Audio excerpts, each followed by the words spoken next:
Good evening, and welcome to the November 14th Community Budget Forum, this evening hosted by board member Ms. Julie Yang. My name is Brian Hall, and I'm the Chief Operating Officer. Thank you for joining us tonight for this very important discussion. We look forward to hearing from everybody about your thoughts on the 24-25 operating budget for Montgomery County Public Schools. At this time, I'm going to turn it over to our board member, Ms. Julie Yang, for a few opening remarks. Thank you, Mr. Hall. Good evening, everyone. I'm Julie Yang, serving on the Montgomery County Board of Education. I'm really glad to see all of you here tonight joining us for this very important conversation. Tonight is the last of the 5 community forum we are holding for the Board of Education and our district leadership to gather your input as we develop the fiscal year 2025 operating budget for our schools. Now, as you know, we have 211 schools. We serve 160,000 students.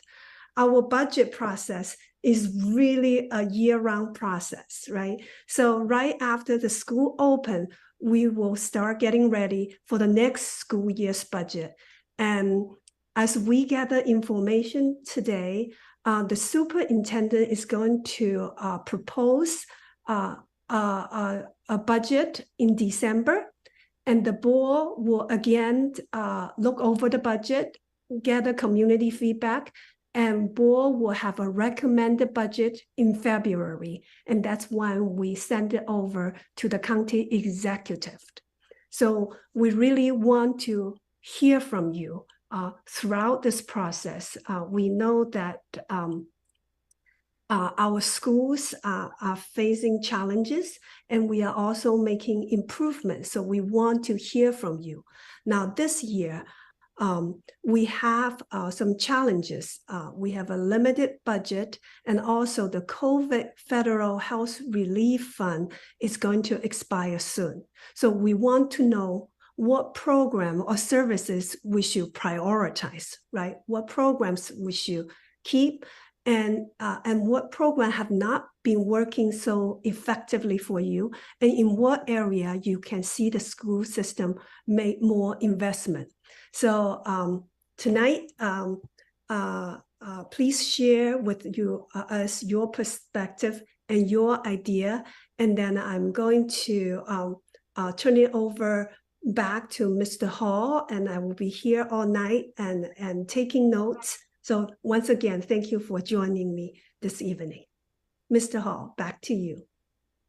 Great, thank you, Ms. Yang. So as Ms. Yang stated, we really want to hear from you. And so we have structured tonight's presentation in a manner that will facilitate some conversation. So we're going to get into some breakout rooms in just a minute here. But first, I've got a couple of slides I'm going to go over, if we could pull those up. So as I mentioned earlier, my name is Brian Hall. I'm the Chief Operating Officer. I also have the pleasure of standing in for the superintendent this evening. She wanted to join us, but was unable to join us this evening. But certainly appreciates everyone being here, taking time out of your busy schedules to share your input with us. We could go to the next slide, please. So in MCPS, we have really 3 large buckets of funds, or 3 different budgets. One is the operating budget, and that is what pays for the day-to-day expenses of the school district. So teacher salaries, principals, buses, bus drivers, food service. So everything that kind of goes into the day-to-day running of the 211 schools across Montgomery County is included in our operating budget, which is by far the largest of the 3 budgets. The current year budget is $3.2 billion to serve over 160,000 students. Last year, we received the largest increase that the school system had ever received. And on the next slide, I'll get into how we are investing those funds and how that's benefiting our students this current year, but we are already taking a look at next year's budget. Then there's the capital budget. And so this goes for the infrastructure of the school district. So building new schools, major school renovations or additions is captured in the capital budget. And we actually are running a parallel track currently with the capital budget. So we have had 2 work sessions with the board. We have had 2 public hearings with the board around the capital budget. And on Thursday evening, the board will have a vote to approve the FY25 capital budget. And then finally, there's the independent activity funds. So these are funds that are held at the school level, generated and held at the school level. So these come from things like ticket sales to athletic events, donations, fundraisers, and they go to pay for various school activities. So extracurricular activities, field trips, and this type of thing. So tonight we're focused, if we could go to the next slide, please. Tonight we're focused on the operating budget, which, as I said, in the current school year totals about $3.2 billion. So it's a very large budget, but that's because we are the largest school system in Maryland at over 160,000 students. So when you actually break it down on a per student basis, our funding is pretty comparable to surrounding counties within the state of Maryland. But again, because of our size, when you add it all up, it becomes a very large budget of over $3 billion. Next slide, please. So as I mentioned earlier, we received $245 million in additional or in new money this past year. This additional funding supported increases in enrollment. Obviously, everyone is familiar with the inflation that we're dealing with, not just as a school system, but as individuals. Every time you go to the grocery store, I'm sure that you're experiencing that. Certainly, as a school system, when we pay for food, when we pay for fuel, for our buses, everything has gone up. And so one of actually the largest, by far the largest investment of about $200 million out of that $245 million went to compensation increases for staff. And so we know that the high quality teachers, support staff, and leaders that we have in our school that our students interact with every day are the backbone of this school system. And so being able to provide a pay increase and some improved working conditions for our staff was the superintendent and the Board of Education's top priority last year. And that is where the majority of the increase went, to make sure that we're able to retain and recruit high quality staff across all of our schools and central office. In addition to that, there were some investments that aligned with requirements for the Blueprint for Maryland's Future, which is a transformative, sweeping education law in Maryland that will reshape the way that we do education. So one of the things that was included in this, and actually began last year and continues this year, is the district is now paying for the exam fees for all advanced placement and international baccalaureate tests, along with fees associated with dual enrollment, which is when high school juniors and seniors are able to enroll in college courses and earn college credits. So these have historically always had costs associated with them, which we know can be a barrier for some of our families. So by eliminating those funds, we have already seen an increase in enrollment in these 3 programs, and we hope to see continued growth in these advanced courses. We've also aligned with the Blueprint for Maryland's Future, expanded our pre-K offerings, our PEP inclusion classrooms. So we know that the earlier we're able to reach our students, the better chance that they have for success in their academic careers and beyond. Third, we were able to prioritize additional supports for math and literacy. This was one of the board's top priorities last year and remains one of the top priorities this year. So we were able to make some really good investments to support our students and our teachers around those 2 critical subjects. We also added more English development teachers. This is the fastest growing subgroup in Montgomery County Public Schools, which is very exciting. And as I think most people understand, if a student comes to us and doesn't speak English as their first language, they need a little extra help to make sure that they are receiving the supports that they need to be successful. And so as that group of students continues to grow in size, we also need to continue to invest additional dollars in those supports. Most people, I think, know that Montgomery County already had a very strong athletics program, but we were able to strengthen that further by dedicating one full-time athletic trainer to each of our high schools. Previously, we had relied on outsourcing that work, and often we're not able to find enough people or the quality that we wanted. And so bringing that program in-house will provide additional safety for our student athletes. And then finally, additional staffing for human resources to make sure, again, that we're able to recruit and retain the high quality staff that we have in our schools. And then finally, additional investments around school security. Next slide, please. So the board has set forth 4 priorities this year. One of them falls under the bucket of academic excellence that I mentioned earlier, improving math and literacy rates.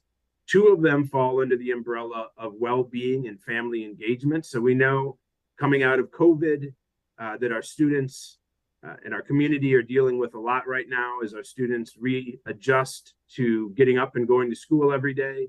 So we want to make sure that we're building a safe and inclusive school climate in all 211 of our schools so that students are excited to show up in the morning and feel safe and supported when they're in school. Also under the well-being and family engagement bucket is two-way communication. So working with our families is absolutely critical to the success of our children.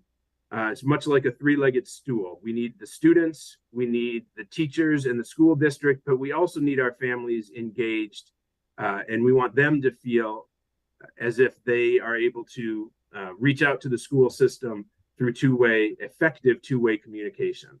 And then finally, under the umbrella of professional and operational excellence, we aim to improve the recruitment, retention, and distribution of a high quality and diverse workforce. Next slide, please. All right, actually, if we can go back, I'm going to turn it over to Mr. Riley, and he'll explain what we'll be doing next. Thank you, Mr. Hull, and thank you, participants, for joining us tonight. We're looking forward to hearing what you have to say. But before that, as Mr. Hull mentioned, this year we are working with a $3.2 billion budget, and we're often posed with the question, how do we equitably allocate those funds and the associated staffing with that? So we figured a good way to present that and for you to see that is show you a brief 5-minute video that our communications department put together. And then after that, we'll get together and join some breakout rooms. So if we can cue up the video.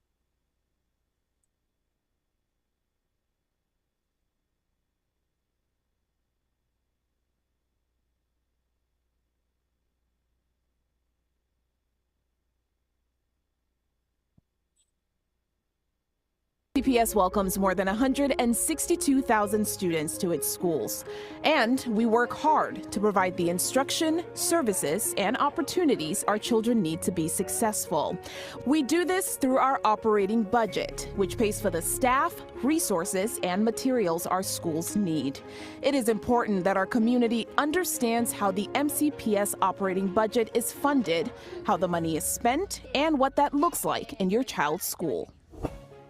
About 63% of the MCPS budget comes from Montgomery County, while almost 30% comes from the state of Maryland. Nearly 4% is provided by the federal government. The remaining 3% comes from our enterprise, special revenue, and fund balances. When enrollment grows, MCPS receives additional funds. But those additional dollars do not cover the full cost of providing an education to a larger number of students. So how is the money spent? The vast majority of the MCPS budget goes exactly where you would expect, into the classroom. For every dollar in our budget, more than 80 cents is spent on instruction, including teachers, staff, instructional materials, Chromebooks, and program supplies. About 14 cents of every dollar goes to other services for schools like bus transportation for more than 100,000 students a day, and employees who keep our buildings clean, safe, and well-equipped. Less than 3 cents of every dollar is spent on system-wide support, or what some people call central services. The remaining 3% supports our enterprise funds, like our food service fund. Percentage-wise, MCPS has one of the smallest central services allocations in the state of Maryland. But this small, hardworking team does crucial work, including hiring, teacher and staff training, and providing direct support and oversight to our 211 schools. It's important to understand that education is a people business. That's why more than 90% of the MCPS budget is spent on salaries and benefits for the outstanding educators, support professionals, and administrators who serve our students. So what does this look like in our schools? MCPS provides staff and resources to schools using formulas that are based on the school's enrollment and the needs of its students. As you would expect, larger schools will get more staff. For instance, in elementary school, we have a class size guidelines of 24 to 28 students per class, depending on the grade level. Let's say a school has 96 third grade students. That school would receive 4 fourth grade teachers. But if third grade enrollment grows to 120 students, 4 teachers just won't be enough. So that school will be given a 5th teacher to keep class sizes at 24 to 28 students. In this case, the class size would be 24. But our budget formulas also take into account the needs of students. For instance, class sizes in kindergarten through grade 5 are lower in elementary schools that serve a greater number of students living in poverty. And schools that have more emergent multilingual learners get more staff to make that happen. To see how this works, let's take a look at 2 elementary schools that both have about 600 students. School A has a relatively low percentage of students receiving free and reduced price meals, or FARMs, which is an indicator of poverty. The school also has relatively few students who receive English language development, or ELD, services. School B has about the same number of students, but has a much higher percentage of students receiving FARMs and a much greater number of EML students. As you can see, School B receives about 20 more positions than School A. This includes additional classroom teachers who help keep class sizes lower, academic intervention teachers who provide focused support to students who are struggling, additional ELD teachers to help a larger number of students learn English and keep up with their academics, and additional educational assistants, also called paraprofessionals, who work directly in the classroom.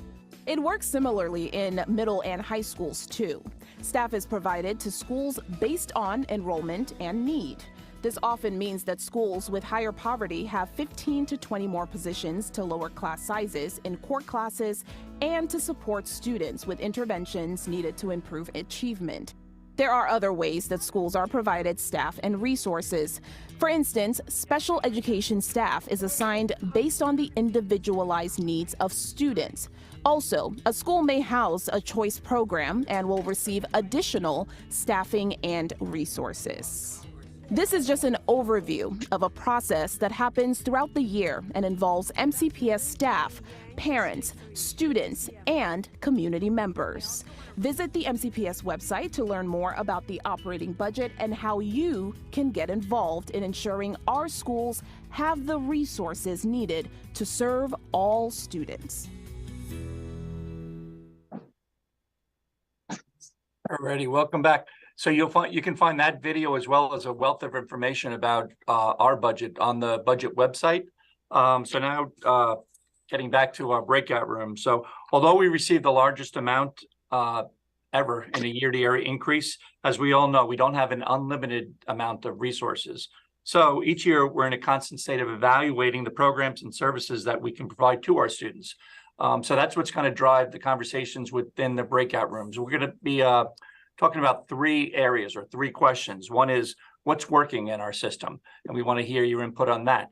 The next question is what can be improved. And then finally, what is not being considered? And here we're looking for what we need to maintain, what we have to change, or what we would have to stop in order to, create room within the budget for other things. So, with that, I think everybody's going to be assigned to separate breakout rooms. After that, we're going to be coming back and we'll share out what we've discussed.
All right, everybody back from their breakout rooms. I know we had a good, robust discussion in ours.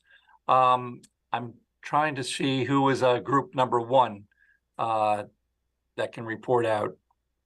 That will be me. All righty, thank you. All right, thank you. So we had a really fruitful conversation with some great feedback to what's working and what we want to see more of. There was a clarification that we got out at the front end of the discussion, which was where we are with the ESSER funds. And what was reinforced is that all ESSER funds have been allocated and that the ESSER funds are through September 2024. So any information, any resources or programs that those funds are going to are funded up until that point, and then those funds need to be found if those programs and resources continue. So what's working, we heard that there's a real appreciation for the APs and other programs that are being supported and covered through costs. So really, this is extremely valuable for families to have those fees covered. There was also a reflection on the value of the tutoring, how there's been such a learning loss, and to have the support for English and math has been valuable. There was a question if those tutoring programs are still available to families. So that was one thing that was brought up. Things that could be improved or changed. There was an emphasis for a need for special education and social services.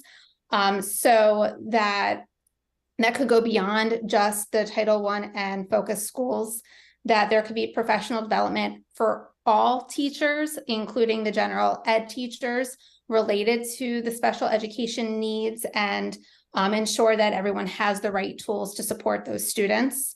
There was also a want for support with music programs. So to have that, there was extra costs for maintaining instruments. So that could be really valuable for families. And then what could be stopped? We had a conversation around the digital resources that are integrated into the classrooms, especially for younger grades. So looking at bringing back more of that paper-based learning. So that was my quick synopsis. Happy to dive in a little further, but I will turn it back to you, Rob. Thanks, Ms. Christel. Excellent feedback there. Group 2, we have a report out from Group 2.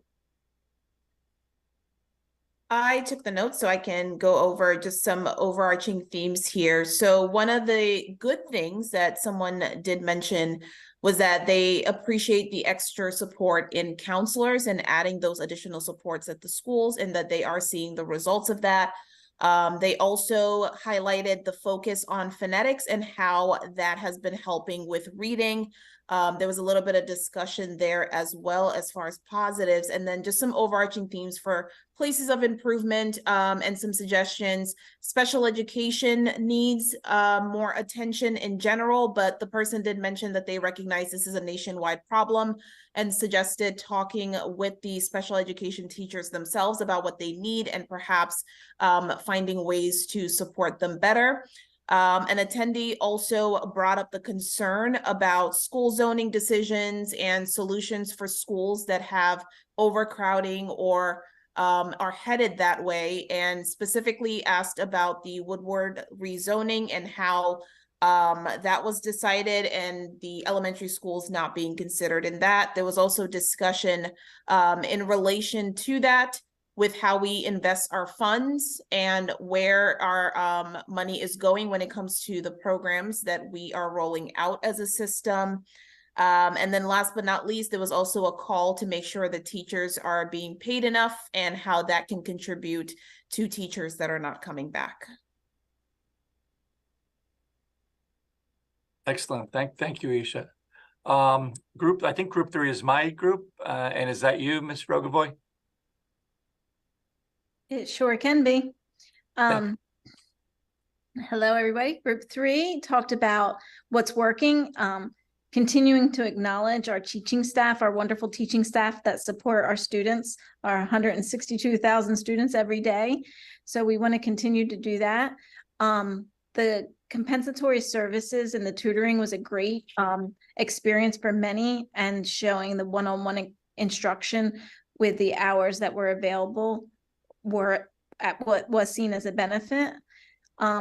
Our group really talked about appreciation for the AOL office and the Department of Special Education, and the great support and consultations that they receive from them.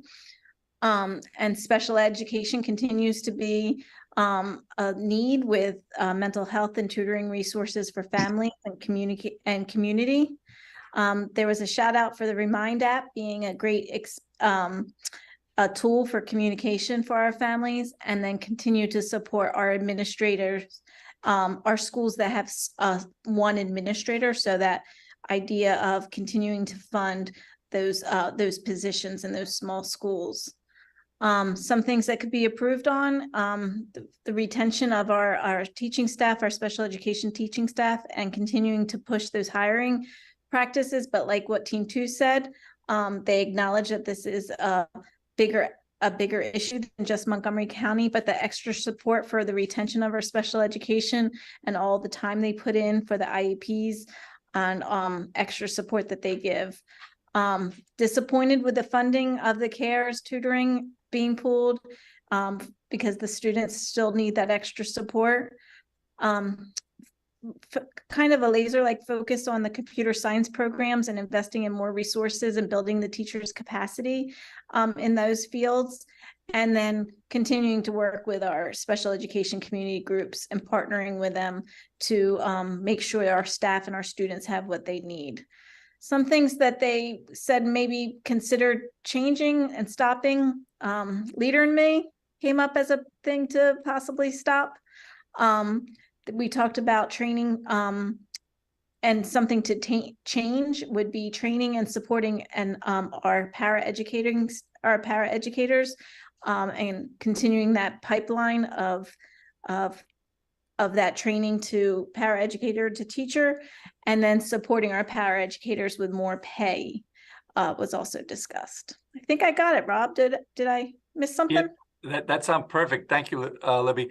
One of the questions that came up in our group too was, is this the forum to, ask these type of questions, or, and actually we said a resounding yes, this is a perfect place to kind of voice those concerns. And with that said, we're listening and we're hearing everything that everybody's saying. It's not a guarantee that we can kind of make that happen within the operating budget, but we are certainly listening to it as we are still developing that budget. So again, appreciation for all the input. After we kind of do the report outs, I'll let everybody know where we can advocate further, with our board and with the county. But right now I'm looking for group number 4 to report out. Hi, Rob. So I was the facilitator for group number 4, and we didn't have any Spanish speakers joining. So I just joined another group. So nothing else to report. All right, but thank you for being there anyway. Group number 5. That's it. We only have 4 groups. Oh, sorry. Okay. Sorry. Okay. All right. Well, thank you, everybody. If we could bring up the slide deck, I just wanted to show a little timeline of where we're at and where there's opportunities for more advocacy. So a week from today, a month from today, the superintendent's going to present her budget, and then we'll see, what our initial budget is for FY25. But as you all know, it goes through multiple steps. So on January 18th and 25th, that's where there'll be opportunities for public hearings, for public advocacy. And then because it's going to go back to Ms. Yang and our board, where they're going to tentatively adopt the FY 2025 budget. That's the budget that we're going to send to the county council. And that's on February 6th. In March, we're going to hear what we have from, or what we're going to get from the county executive. And in between that and the county council adoption, there'll be opportunities there at the county council. We don't have those dates yet, but that's going to be in April and May, and we'll share those dates on our timeline on our budget website when we get those. And then finally, it's going to come back to our board on June 11th, at which time our board will vote to approve the FY 2025 operating budget. So that's the whole cycle there. And we hope to see you, everybody, for, in future meetings. So next slide.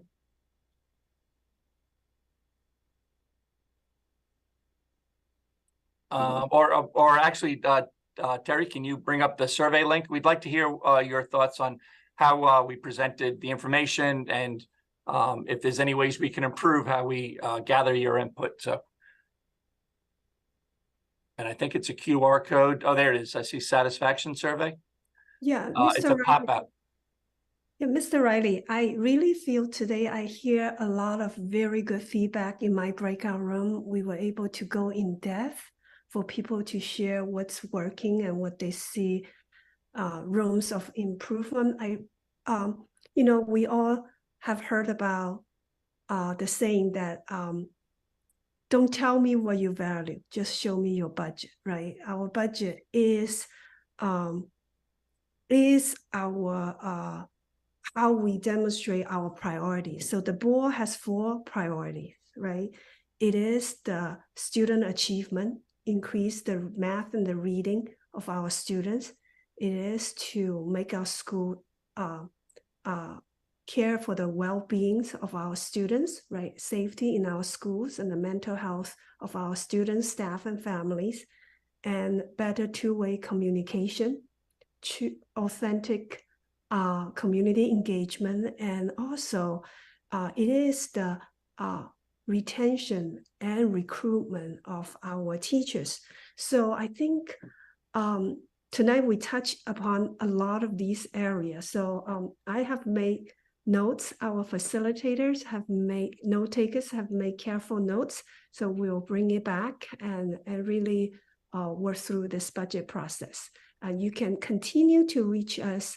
My email is on the board web page, so you can continue to provide feedback to all of us. Thank you so much. Thank you, Ms. Yang, and thank you for hosting this virtual meeting. And as you mentioned, we got a lot of great feedback. So thank you all for participating.